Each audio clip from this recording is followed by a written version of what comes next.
Buenos días. Avanzando un poco con estas consideraciones iniciales, nosotros habíamos quedado en el punto en que el derecho podía ser abordado desde múltiples tipos de conocimiento. Primero, no hacía falta ser un jurisconsulto, un especialista formal del derecho para poder tener una opinión de lo jurídico. Bastaba con una simple apreciación primaria, espontánea, común a cualquier persona para tener una convicción o una opinión de lo que para nosotros significa el derecho. Ahora, otra tarea significa tratar de ubicarlo a nuestro fenómeno en el universo del conocimiento al que pertenece.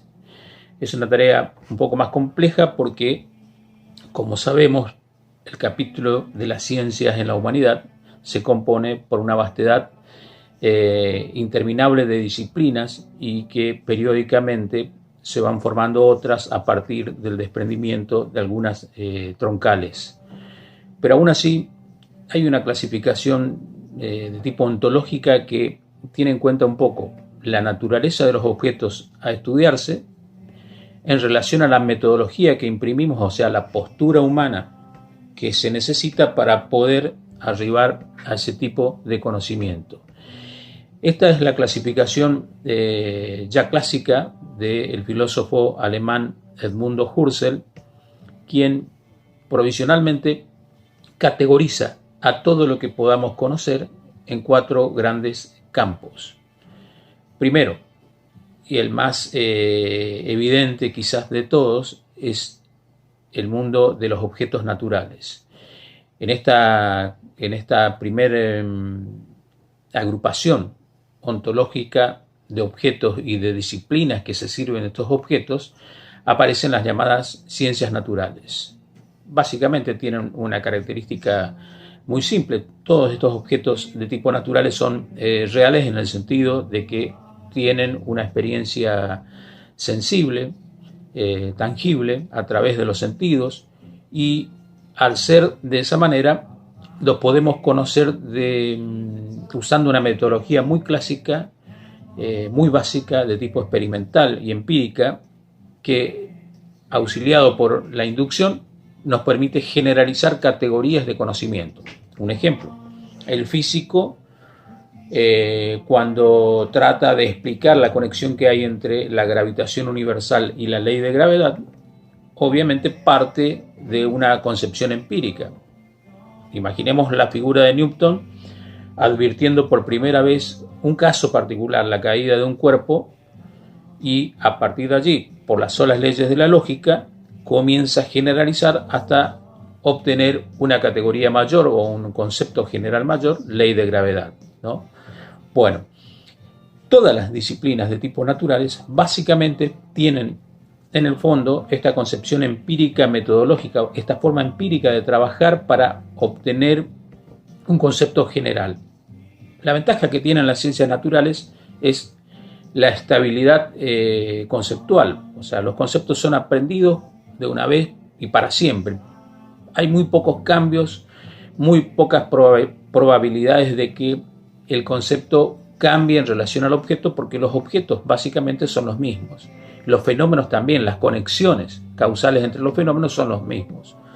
Ahora, no hace falta intelectualmente hablando de forzarnos tanto para darnos cuenta que el derecho no puede estar dentro de esta primera categoría por precisamente el carácter opuesto de nuestra disciplina, donde permanentemente las concepciones científicas en los jurídicos van cambiando de tiempo en tiempo y de lugar en lugar. Y por lo tanto necesitamos otra forma de aprendizaje, otra manera de aprender estas nociones que no sean una metodología meramente empírica. Hay una segunda categoría de objetos que sí tiene conexión con lo jurídico, es el campo de los objetos ideales. En este caso, los objetos ideales, a diferencia de la primera categoría, el mundo de lo natural, son totalmente irreales. ¿Qué significa que son irreales? No tienen experiencia sensible de ningún tipo. No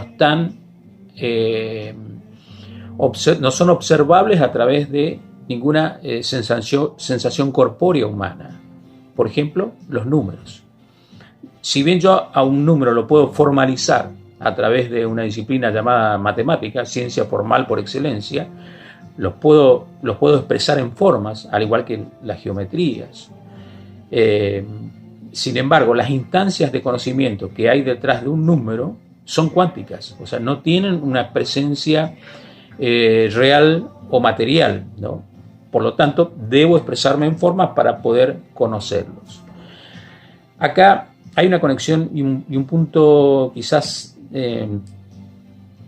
funcional entre dos grandes percepciones o categorías del conocimiento jurídico. Por un lado hay una corriente de tipo formalista, idealista, que se expresa en el normativismo jurídico, que lo vamos a ver más adelante, y por otro lado hay una noción más real, más esencialista, más cultural o humana del derecho, que hace referencia a cuestiones concretas del hombre, como ser creaciones humanas que tengan que ver con el derecho, o la propia conducta del hombre como algo real.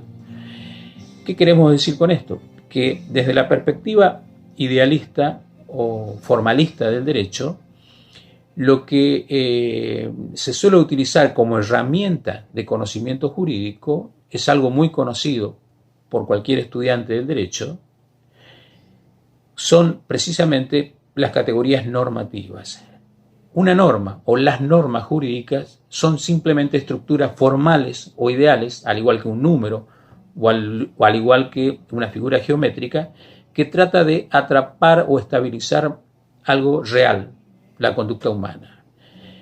Dentro de esta visión, digamos, formalista o idealista del derecho normativista, tenemos figuras importantísimas, como un autor muy conocido por cualquier estudiante del derecho a lo largo y a lo ancho de la disciplina, el jurista alemán Hans Kelsen, que en algún momento lo vamos a tener que precisar cuando veamos la funcionalidad de la norma según este autor. ¿Qué disciplinas aparecen en el campo de lo ideal? Más allá de esta conexión lógica formal con el derecho a través de las normas, bueno, tenemos básicamente las matemáticas, las geometrías y la lógica, como una manera de pensar para poder conocer ciertas posibilidades.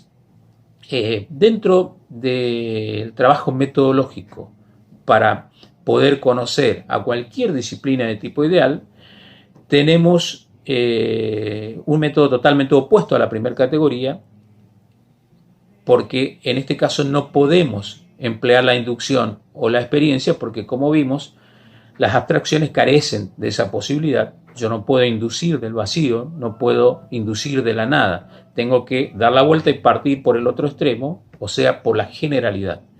Por lo tanto, el método aplicable en cualquier tipo de disciplina ideal o formal es el método deductivo, típico de las matemáticas. El profesor de matemáticas nos ponía en el pizarrón: deduzca del enunciado tal el resultado. Partíamos de algo general, lo que conocíamos, para tratar de desembocar en algo que desconocíamos el resultado.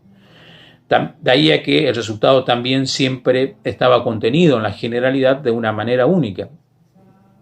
Quizás por esto también reciben el nombre estas disciplinas de ciencias de tipo exactas.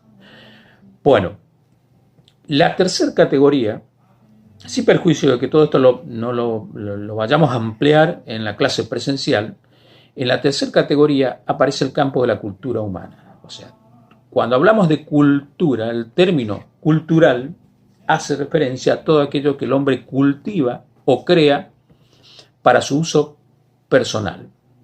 Y dentro de estas instancias culturales de conocimiento científico humano aparece innegablemente el derecho. El derecho es una creación humana, es una creación del hombre hecha por el hombre y para el hombre, más allá del aspecto formal que dijéramos hace un rato.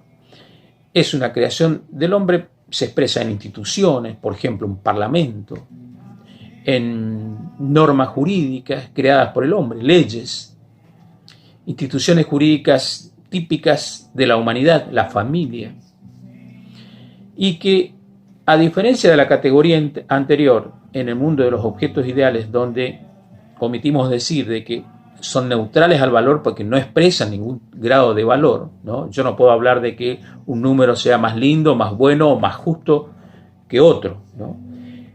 En cambio, en el mundo de lo cultural, todos los elementos culturales, no solo en el ámbito del derecho, sino de cualquier otra disciplina cultural, son valorables, son asequibles o accesibles a través del valor, como instancia de apreciación del hombre en relación a estas disciplinas. Ahora, cuando hablamos del valor, vamos a ver que no es que en el plano de la cultura o del conocimiento cultural, donde aparecen una multiplicidad de disciplinas, como la historia, la economía, la política, en el plano de la cultura no existe una única forma o un único capítulo valorativo. Cada disciplina cultural tiene su sistema de valores. Vamos a ver que el derecho tiene su instancia de valoración propia, muy diferente quizás al de la historia o de la economía, y a lo mejor con algún grado de conexión o de confusión con disciplinas muy próximas a nosotros, como la moral, por ejemplo, donde existe también un campo valorativo propio que obviamente no son jurídicos, pero que a veces se prestan en la práctica a la confusión. Lo justo, lo honesto, por ejemplo, son categorías opuestas en distintos tipos de campos diferentes. Lo honesto, por ejemplo, es un valor de tipo evidentemente moral, lo justo es un valor eminentemente jurídico.